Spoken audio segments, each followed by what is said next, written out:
Dear learners, how you doing? I hope you are doing well. అతను పనిలో ఉన్నాడని చెప్పడానికి మనం హీఈస్ ఇన్ ద వర్క్ అంటాం. అలాగే అతను ఫోన్లో మాట్లాడుతున్నాడని చెప్పడానికి he is talking in the phone అని చెప్తూ ఉంటాం. కానీ ఇవి రెండు కూడా రాంగ్. ఎందువల్లంటే అటువంటి సందర్భాల్లో మనం ఇన్ యూజ్ చేయరాదు. అయితే కరెక్ట్గా ఏ ప్రిపోజిషన్ యూజ్ చేయాలి, అలాగే ఇంగ్లీష్లో ఇన్, ఆన్, అటువంటి ప్రిపోజిషన్ మనం ఏ విధంగా యూజ్ చేయాల్సి ఉంటుంది అనే విషయాలన్నీ కూడా మీకు చాలా డీటెయిల్గా తెలుగు ఎగ్జాంపుల్స్తో నేను మీకు ఎక్స్ప్లెయిన్ చేయడం జరుగుతుంది. So what are waiting for? Let's get started. IN in, లోపల అని అర్థంలో మనం ఐఎన్ ఇన్ని ఎక్కువగా వాడుతుంటాం. షీఈజ్ ఇన్ ద కిచెన్, ఆమె వంటగదిలో ఉంది, వంటగదిలో in the kitchen. He is in the class, అతను క్లాస్లో ఉన్నాడు, క్లాసులో అనడానికి ఇన్ ద క్లాస్ యూజ్ చేస్తాం. They are in the car, వాళ్ళు కారులో ఉన్నారు, ఇన్ ద కార్ అని చెప్పి ఇలా లోపల అని చెప్పడానికి ఇలా మనం ఇన్ని ఎక్కువగా వాడుతూ ఉంటాం. అలాగే months, seasons, years, parts of the day చెప్పేటప్పుడు కూడా మనం వాటి ముందు ఇన్ని యూజ్ చేస్తూ ఉంటాం. I visited Italy in July, చూడండి జులై మంత్ కాబట్టి ఇక్కడ ఇన్ని యూజ్ చేస్తాం. ఇన్ సమ్మర్ అనేది సీజన్ కాబట్టి ఇక్కడ ఇన్ని యూజ్ చేస్తాం. ఇన్ 2021 ఇక్కడ ఇయర్ కాబట్టి ఇలా ఇన్ని యూజ్ చేసి వచ్చింది. ఇలా మనం మంత్స్ ముందు, సీజన్స్ ముందు, ఇయర్స్ ముందు ఇన్ యూజ్ చేసి ఉంటుంది. Next, I completed graduation in 2019, నేను 2019లో గ్రాడ్యుయేషన్ కంప్లీట్ చేశాను. చూడండి ఇయర్ కాబట్టి ఇక్కడ ఇన్ని యూజ్ చేస్తాం. I'm not at leisure in the evening, సాయంకాలం పూట నేను ఖాళీగా ఉండను, తీరిగ్గా ఉండని చెప్పి ఈవినింగ్ అనేది ఒక పార్ట్ ఆఫ్ ది డే కాబట్టి ఇక్కడ మనం ఇన్ని యూజ్ చేస్తాం. అయితే మనం ఒక నైట్ తప్ప, అంటే రాత్రి అప్పుడు అని చెప్పడం తప్ప మిగతా అన్నింటిలో కూడా మనం ఇన్ని యూజ్ చేస్తుంటాం. In the morning, in the afternoon, in the evening అని చెప్పి ఇన్ని యూజ్ చేస్తాం. కేవలం నైట్ అయితే ఎట్ నైట్ అని చెప్పి మనం యూజ్ చేస్తుంటుంది. Next, I will come back in 10 minutes. ఇక్కడ చూడండి పీరియడ్ చెప్పాం, అంటే ఒక వ్యవధిని చెప్పాం, డ్యూరేషన్ అది చెప్పంటే 10 నిమిషాలు నేను వచ్చేస్తాను చెప్పేటప్పుడు ఆ పీరియడ్ ముందు కూడా మనం ఇక్కడ ఇన్ని యూజ్ చేస్తుంటుంది. Next, in the past I use to smoke, నేను గతంలో స్మోక్ చేసేవాడిని, ఇలా గతంలో అని చెప్పడానికి కూడా ఇన్ యూజ్ చేస్తుంటాం. Next one, mode of transport, అంటే మనం ఏదైనా ట్రాన్స్పోర్ట్ అంటే ఎలా ప్రయాణం చేసామని చెప్పేటప్పుడు కూడా ఆ మోడ్ ఆఫ్ ట్రాన్స్పోర్ట్ చెప్పేటప్పుడు ఇన్ని యూజ్ చేస్తుంటాం. అయితే అక్కడ అంటే ఆ ట్రాన్స్పోర్ట్ చేసేటప్పుడు ఆ వెహికల్లో మనకి నిలబడడానికి అవకాశం లేనప్పుడు, అంటే ఆ వెహికల్లో మనం నిలబడలేము, అలాంటప్పుడు మనం ఇన్ని యూజ్ చేస్తుంటాం. చూడండి, is coming in a car, అతను కారులో వస్తూ ఉన్నాడు, కారులో మనం కూర్చోగలం తప్ప నిలబడలేము. They are travelling in a taxi, వాళ్ళు ట్యాక్సీలో ప్రయాణిస్తూ ఉన్నారు, ట్యాక్సీలో కూడా మనం నిలబడడానికి అవకాశం ఉండదు. ఇలా నిలబడడానికి అవకాశం లేని ప్రయాణ సాధనాల్లో మనం ప్రయాణం చేసేటప్పుడు ఇన్ని యూజ్ చేస్తూ ఉంటాం.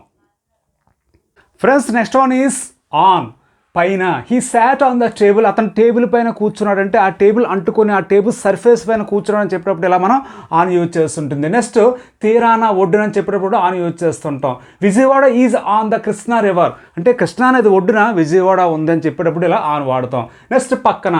My shop is on the right side of the bank, మా షాప్ ఏమో బ్యాంక్ కుడి పక్కన ఉంది, ఇలా కుడి పక్కన ఎడం పక్కన అని చెప్పేటప్పుడు ఆన్ యూజ్ చేస్తుంటాం. నెక్స్ట్ వన్, రేడియోలో, ఫోన్లో, టీవీలో అని చెప్పేటప్పుడు మనం చాలాసార్లు ఇన్ని యూజ్ చేస్తుంటాం, కానీ that is the wrong one. చూడండి, I listen to songs on radio, I listen to songs on TV, ఇలా ఆన్ యూజ్ చేస్తుంటుంది. అలాగే I'm talking on phone. Next one, mode of travelling, ఏదైనా ప్రయాణం చేసేటప్పుడు కూడా ఆ ప్రయాణ సాధనాల ముందు కూడా మనం ఆన్ యూజ్ చేస్తుంటాం. చూడండి, I go to office on bus, I go to office on train, he came here on bus, అతను ఇక్కడికి బస్సులో వచ్చాడని చెప్పి ఇలా బస్సులో అనడానికి ఇలా ఆన్ బస్ యూజ్ చేస్తుంటుంది. మనం నిలబడడానికి చాయిస్ ఉన్న వెహికల్స్లో అయితే మనం ఆన్ యూజ్ చేస్తుంటుంది ఈ విధంగా. Next one, days and dates, అంటే మనం వీక్ ఆఫ్ ది డేస్ ముందు అలాగే డేట్స్ ముందు కూడా మనం ఆన్ యూజ్ చేస్తుంటాం. We don't go to movie on Sunday, అంటే ఆదివారం రోజున మేము మూవీకి వెళ్ళాలని చెప్పేటప్పుడు ఆ రోజున అనడానికి ఆన్ యూజ్ చేస్తాం. ఈ came here on 6th March, అతను మార్చి 6వ తారీఖున ఇక్కడికి వచ్చాడు. చూడండి, ఆన్ 6th అంటే డేట్ ముందు ఇక్కడ ఆన్ యూజ్ చేసి వచ్చింది. His birthday is on independence day, అతను పుట్టినరోజు ఏమో ఇండిపెండెన్స్ రోజున. నెక్స్ట్, ఏదైనా ఇంపార్టెంట్ టాపిక్స్, పెద్ద పెద్ద టాపిక్స్ అయితే అలాంటి దాని ముందు కూడా మనం ఆన్ యూజ్ చేస్తుంటుంది.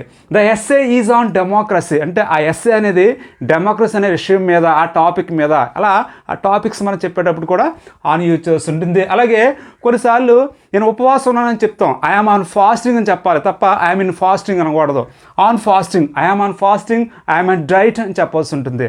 నెక్స్ట్, ఆన్ లీవ్, నేను సెలవులో ఉన్నాను చెప్పేటప్పుడు ఐఎమ్ ఆన్ లీవ్ అని చెప్పాలి తప్ప ఐఎమ్ ఇన్ లీవ్ అని చెప్పి మనం చెప్పడానికి వీలు లేదు. Friends, next one is at, at అనే దాన్ని ఏదైనా ఒక స్థలం వద్ద ఒక ప్లేస్ వద్ద అని చెప్పడానికి మనం ఎట్ యూజ్ చేస్తుంటాం. చూడండి, he is at the bank now, అతను ఇప్పుడు బ్యాంక్ వద్ద ఉన్నాడు.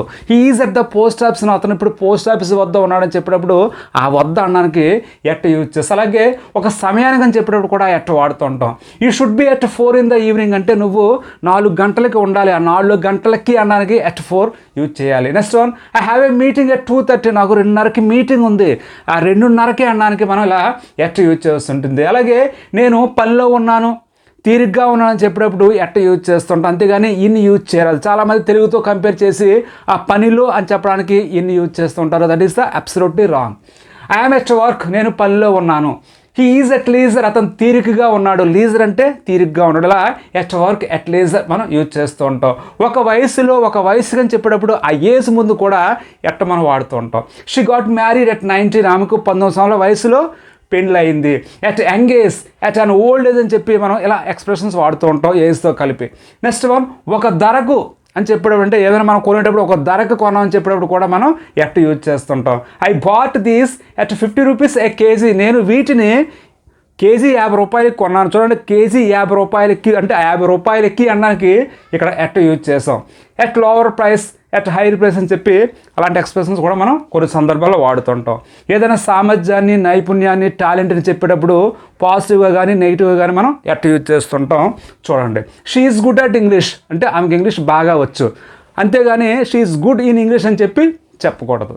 He is bad at maths అంటే అతను మ్యాథ్స్ సరిగ్గా రావని చెప్పి ఇలా మనం చెప్పొచ్చు. లేదా he is week at maths అని కూడా మనం చెప్పొచ్చు. ఇలా week at, strong at, good at మనం యూజ్ చేస్తుంటాం. అలాగే ఒకరి వైపు అని చెప్పేటప్పుడు కూడా ఎట్ యూజ్ చేస్తుంటాం. హీ స్మైలింగ్ ఎట్ మీ అంటే అతను నన్ను చూసి నవ్వుతూ ఉన్నాడని చెప్పేటప్పుడు ఇలా స్మైలింగ్ తర్వాత ఎట్ యూజ్ చేస్తుంటాం. దే లాఫ్ ఎట్ అస్ అంటే మమ్మల్ని చూసి వాళ్ళు నవ్వుతూ ఉన్నారని చెప్పేటప్పుడు ఇలా లాఫ్ తర్వాత ఎట్ యూజ్ చేస్తుంటాం. మీరు కూడా చాలా సింపుల్గా ఇంగ్లీష్ నేర్చుకోవాలనుకున్నట్లయితే లెర్న్ ఇంగ్లీష్ వెంకట్ అనే ఛానల్ సబ్స్క్రైబ్ చేసి అందులో ఫ్రీ ఇంగ్లీష్ స్పీకింగ్ కోర్సులు వాచ్ చేస్తూ ఉండండి. Thank you so much for watching.